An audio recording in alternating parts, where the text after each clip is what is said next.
नमस्कार मंडळी. स्टार प्रवाहावरील लग्नानंतर होईलच प्रेम या मालिकेच्या पुढे येणाऱ्या भागामध्ये आपण पाहणार आहोत.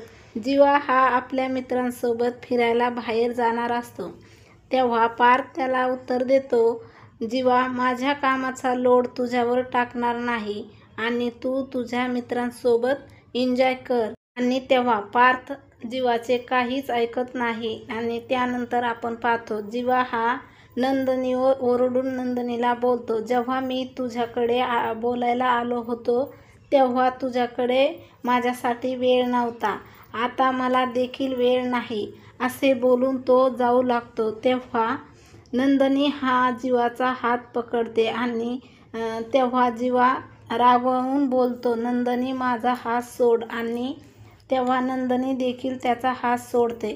जीवा हा झोपायला निघून जातो. तर तिकडे आपण पाहतो पार्थला 2 घड्याळी भेट देण्यात आलेल्या असतात आणि ते पाहून काव्या अतिशय आनंदी होते. आणि तेव्हा काव्या बोलते, तुम्हाला गिफ्ट म्हणून 2 वॉच आलेल्या आहेत.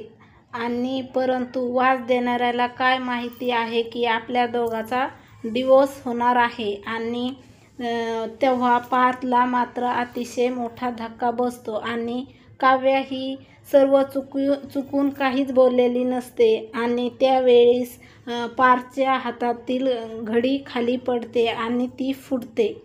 तेव्हा काव्या ही पार्थची माफी मागू लागते आणि बोलते, पार्थ मला असे बोलायचे नव्हते, मी चुकून बोलले आणि मला ही घडी देखील फोडायची नव्हती.